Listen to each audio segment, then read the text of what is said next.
Gracias, doctor Sánchez. Bueno, para conocer sobre las experiencias de eficiencia en la generación de transmisión y distribución, escuchemos al doctor Pablo Franco, presidente del Comité Asesor de la Planeación de Proyectos de Transmisión.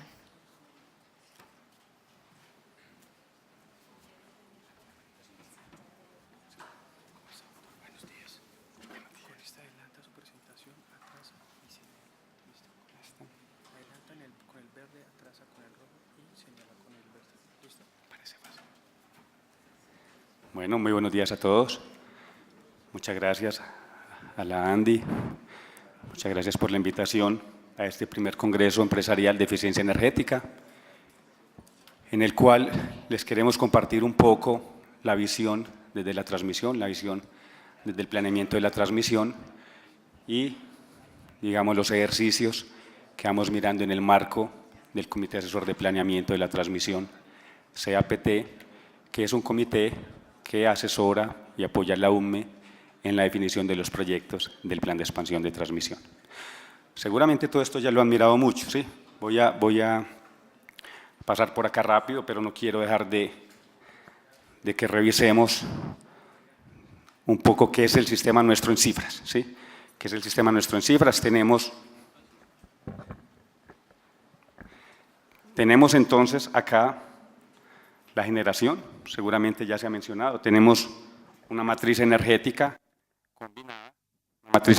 combinada, compuesta más o menos en un 70% por capacidad de generación hidráulica, por supuesto una capacidad de generación muy eficiente, térmicas alrededor de un 30%, tenemos algo en la parte de eólica hoy, solamente alrededor de 18-19 megavatios, pero con un potencial muy grande, que vamos a ir conversando ahora un poco, hacia los próximos años, y tenemos aproximadamente 132 megavatios entre cogeneración y autogeneración.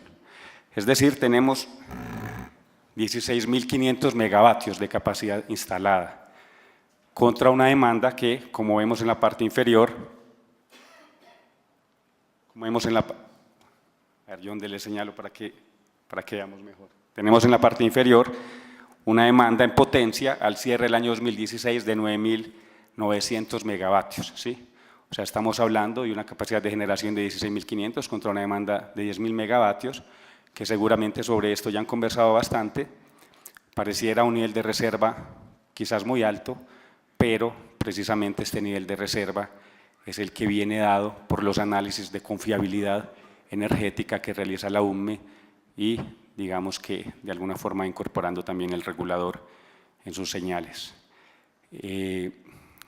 Esto es importante, ¿por qué? Porque tenemos un sistema hidrotérmico, un sistema donde pues si siempre tuviéramos solamente los 10.963 megavatios y fuéramos capaces de despacharlos, pues seguramente no tendríamos generación térmica. Estaba escuchando un poco la presentación anterior y algunos comentarios o cuestionamientos que se hicieron, pero definitivamente este parque térmico es el que entra a apoyar la confiabilidad cuando tenemos situaciones complicadas de índole hídrico, ¿sí? Muy bien, tenemos un sistema de transmisión que es el que permite entonces llevar estos grandes bloques de potencia de energía desde la generación a la demanda. Tenemos aproximadamente 15.000 kilómetros en el sistema de transmisión. Cuando hablamos de transmisión, hablamos de la parte de 220, 230 y 500 kilovoltios, ¿sí? Tenemos aproximadamente 12.500 kilómetros en 220, 230 y 2.500 en 500 kilovoltios. Y en distribución, pues tenemos en transmisión regional aproximadamente también otros 15.000 kilómetros y en distribución local, pues tenemos más de 300.000 kilómetros en el país.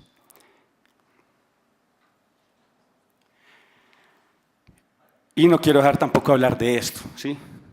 Tenemos un costo unitario de prestación del servicio, por supuesto, esto es para usuarios regulados. Para los no regulados, pues por supuesto dependerá de cómo sea la contratación, digamos que cada uno de los usuarios no regulados va haciendo, digamos en algunas de las componentes que admiten, digamos este esquema de contratación, pero en esencia, al menos para lo que son los usuarios regulados, entonces tenemos estas 6 componentes en la estructura tarifaria. La primera, la componente de generación, que representa alrededor de un 38%. Recordemos que esa componente de generación entonces tiene tanto el tema de capacidad como el tema de confiabilidad.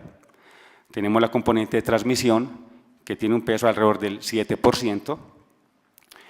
Ese peso del 7% es importante aclarar que se debe, digamos, en gran medida a que a la transmisión se le incorporan unos fondos que no son propiamente de la transmisión, pero que el gobierno ha ordenado o ha establecido que esos fondos hagan parte de la componente de transmisión, ¿sí? Son básicamente lo que llamamos el FOES, el FAER, el PRONE, son 3 fondos que buscan de alguna forma mejorar la calidad del servicio, la cobertura, en algunos casos en zonas rurales interconectadas y en otros, como el tema del PRONE, para programas de normalización de redes eléctricas. Entonces no son propiamente un costo de la transmisión, pero por directriz del gobierno se incorporan en la componente de la transmisión. Sin estos fondos, la componente de transmisión realmente pesa 5.5% de la tarifa. Tenemos la distribución que por supuesto es una gran cantidad de redes, como he mencionado, pesa alrededor de un 33%, entonces en esta estructura tarifaria tenemos el costo de la comercialización, una actividad que desde la ley pues, se ha vuelto esencial y lo que permite precisamente es esa intermediación entre los prestadores de los servicios y finalmente la demanda, todos nosotros, con un peso alrededor del 9%. Tenemos las pérdidas, estas pérdidas entonces son las pérdidas en los sistemas de distribución, lo que llamamos normalmente las pérdidas reconocidas, las pérdidas que reconoce el regulador tienen un peso aproximado del 7% en la estructura tarifaria y tenemos finalmente las restricciones que pesan alrededor de un 6%. Esas restricciones, recordemos, es lo que llamamos el sobrecosto operativo por las limitaciones que se presentan en el sistema, normalmente en la parte de transmisión o distribución. Estas limitaciones pues son limitaciones en algunos casos estructurales que obedecen simplemente a la, digamos, inexistencia de una mayor robustez en algunas partes del sistema, pero no entendamos esa inexistencia como algo malo, no, puede ser que sea más eficiente mantener un nivel de restricciones que eliminarlas, ¿sí? Lo vamos a mirar ahora un poco. Solo resaltar también en la parte de transmisión, pues como presidente del Comité Asesor de Planeamiento de Transmisión, resaltar algunos temas de transmisión. La disponibilidad en la transmisión es una disponibilidad muy alta, cercana al 99.9%, y una confiabilidad por encima del 99.995%, entendida esta confiabilidad como la energía que se abastece en función de la energía total del sistema. Y unas pérdidas del 1.5%, ¿sí? Esto es importante, algunas veces uno ve por ahí noticias, ve avisos donde se habla de pérdidas en transmisión del 10-12%, no, esas no son las pérdidas en transmisión, las pérdidas en transmisión nacional son el 1.5%, para que lo tengamos presente. Muy bien, ¿cómo se define entonces el plan de expansión?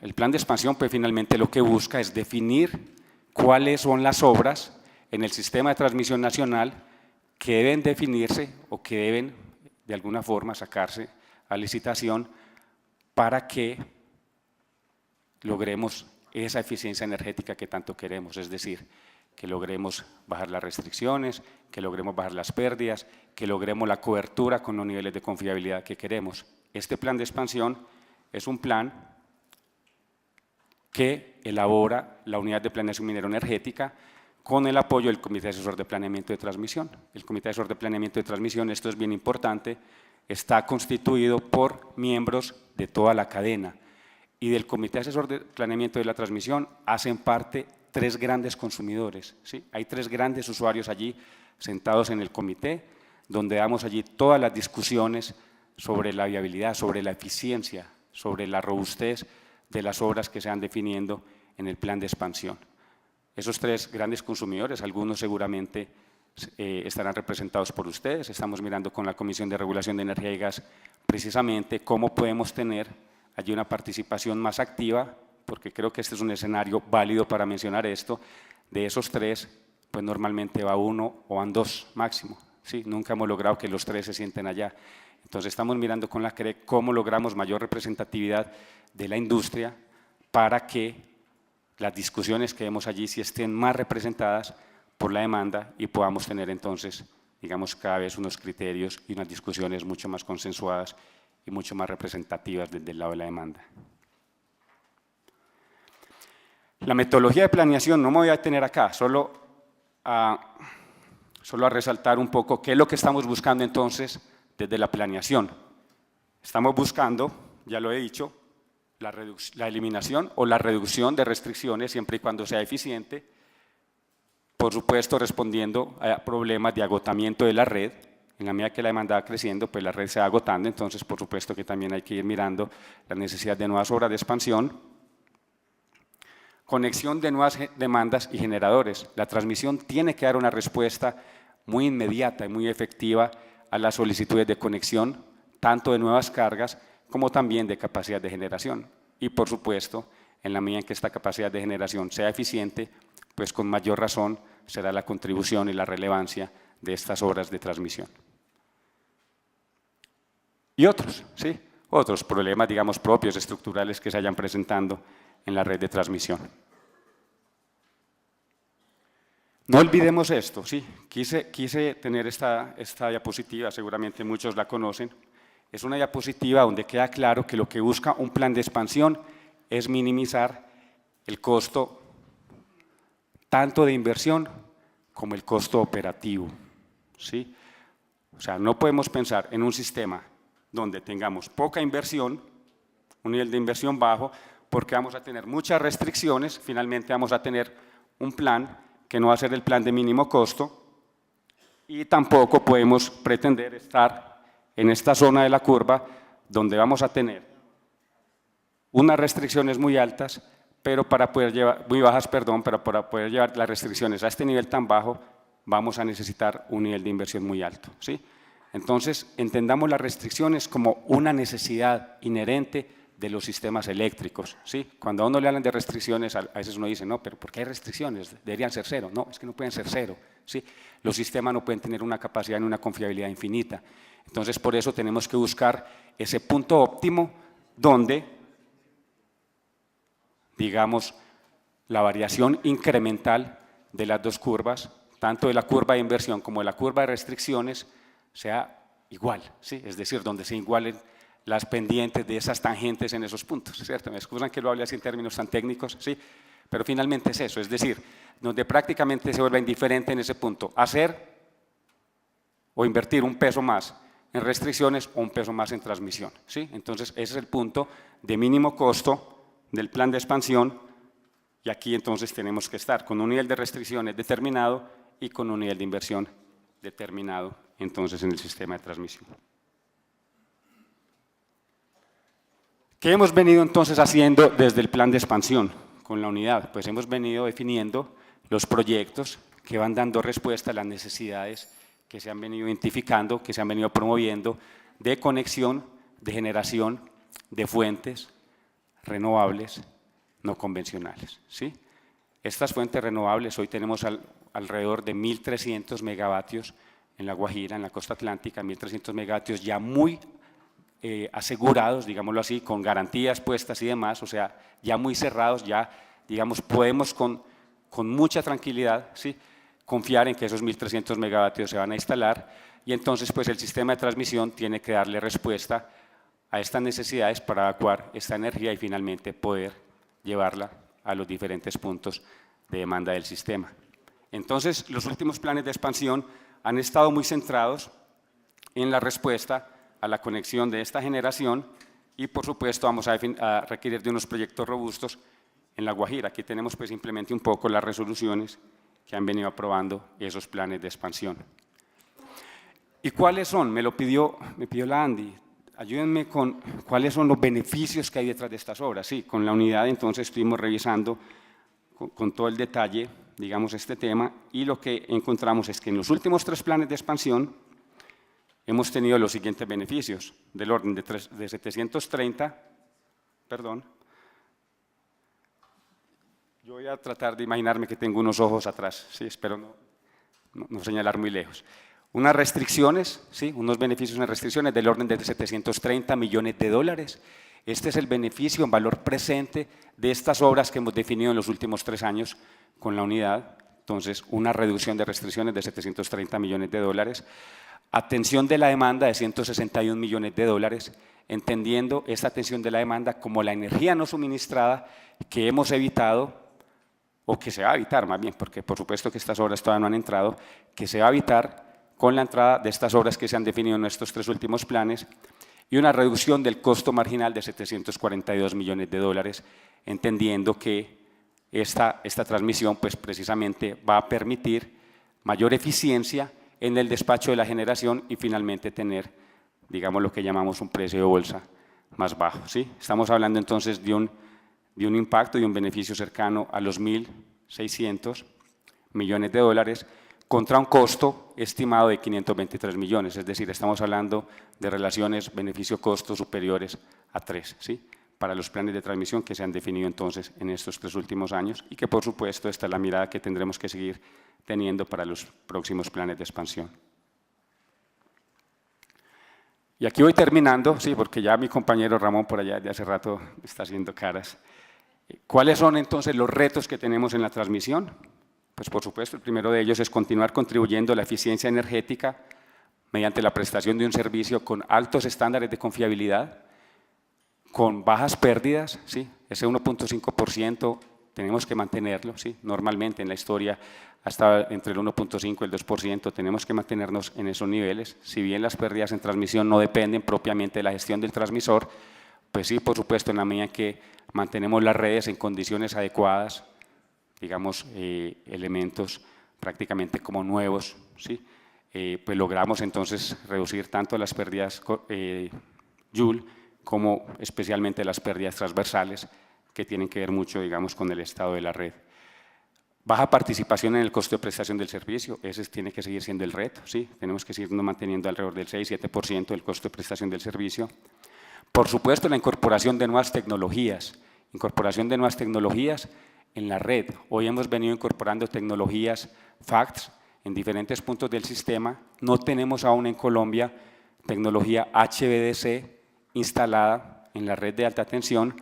El primer proyecto podría ser el proyecto de interconexión con Panamá, pero bueno, digamos que ese hasta ahora se está reactivando y dependiendo de, digamos, la seguridad que vayamos teniendo de las obras de generación a partir de fuentes de energía renovable no convencional en la costa atlántica hasta hoy, pues vale decir, esto es un dato que hemos venido mirando con la UNME, tenemos alrededor de 9.000 megavatios de solicitudes en la costa atlántica para los próximos 10 años, prácticamente al 2030, ¿sí? Casi 4.500 eólicos, 4.500 solares. Entonces imagínense, si esto se llega a dar, pues vamos a necesitar unas horas de transmisión muy robustas en la costa atlántica para poder evacuar esta generación eficiente y ahí seguramente entonces vamos a necesitar un sistema HVDC, ¿sí? Un sistema en muy alto voltaje, en corriente directa. Y finalmente, pues, seguir siendo el integrador de desarrollo de la diferente generación que se haya instalando en el sistema y hacia adelante, pues, ser el integrador para la utilización de las fuentes de energía renovable no convencionales. Para esto tenemos unos retos enormes. Nosotros, seguramente todos ustedes lo han escuchado, los proyectos de generación y transmisión. En los últimos años hemos venido enfrentando grandes complejidades, grandes dificultades para la entrada oportuna de los proyectos, con dificultades de carácter predial, de carácter ambiental, todo el tema de licenciamiento, temas arqueológicos, el ICANN algunas veces también pone unas exigencias que nos complican un poco la ejecución de los proyectos, temas sociales, por supuesto, y los ajustes normativos que se requieren. Esencialmente, hemos clamado al gobierno, y en esto se han ido trabajando también con el gobierno, en tener una coordinación interinstitucional que permita alinear los diferentes objetivos que tiene cada uno, digamos, cada una de las carteras, de modo que los proyectos entonces se puedan ejecutar y puedan entrar oportunamente, ¿sí? En la fecha que lo requiere el sistema, que lo requiere la demanda, que lo requieren ustedes. Bueno, en esencia eso era lo que quería contarles un poco de lo que venimos haciendo desde el CAP y con la unidad de planeación. Si hay alguna inquietud.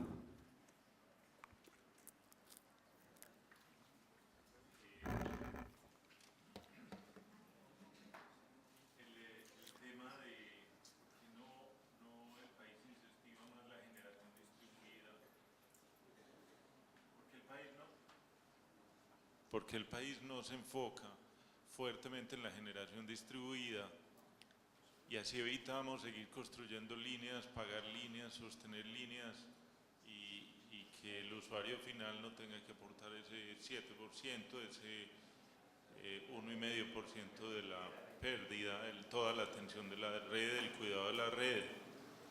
¿Y por qué no incentivar más, digamos, equipos solares con baterías en las casas de todos los colombianos? Y yendo un poquito utópico, la red terminaría sin operar, pero los costos finales podrían bajar muchísimo, porque es que el usuario, le voy a poner un ejemplo, trae gas del Magdalena o del centro del país, paga el transporte, se lo lleva a una generadora en el río Magdalena y la generadora saca unas líneas de distribución que van al usuario final. Finalmente el usuario pagó todo el transporte de ese gas para ir al Magdalena y después para volver a Córdoba, no sé. ¿Por qué no pensarlo un poquito distinto? Ok, bueno, claramente uno de los objetivos y retos que tiene el gobierno es la definición y la revisión de su política energética, lo cual incluye, por supuesto, cuál es la matriz energética que queremos, ¿sí? Hoy estamos hablando de una matriz 70-30, ¿sí? Un 70 con energía renovable, ¿sí? Como lo sabemos, muy eficiente. Por supuesto, esta es convencional, ¿sí?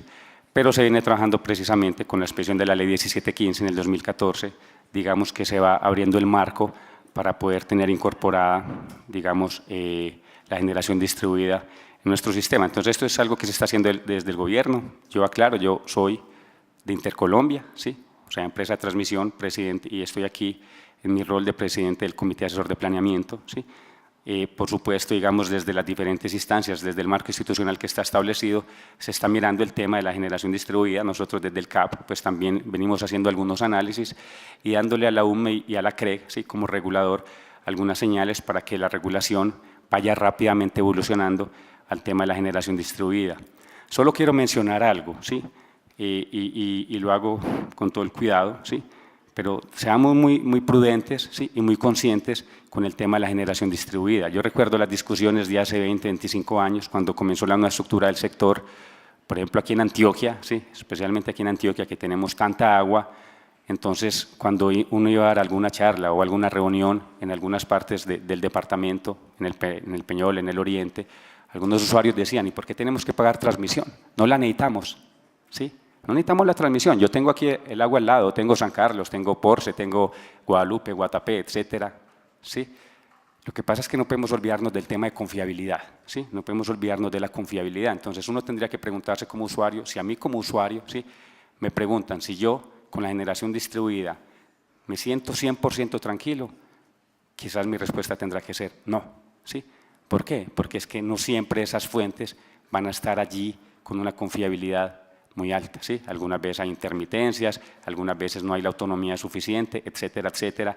Entonces, creo que tendremos que transcurrir mucho tiempo. Ahorita seguramente Ramón nos va a hablar un poco más de esto, ¿sí? De las tendencias de la nueva industria eléctrica y demás, y cómo de alguna forma todo esto se puede ir incorporando, pero con mucho cuidado y mucha gradualidad, porque tal vez sea difícil por ahora pensar que es que la transmisión no se necesita o que es que las horas de transmisión que se están haciendo son innecesarias y podríamos estar pensando en generación distribuida, ¿sí?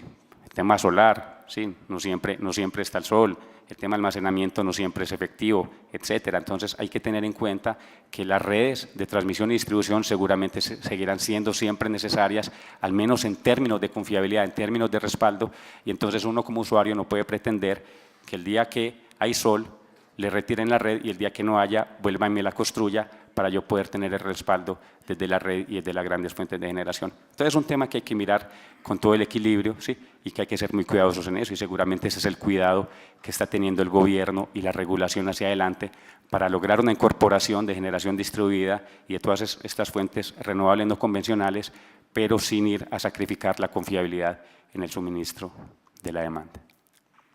¿Okay? Bueno, muchas gracias.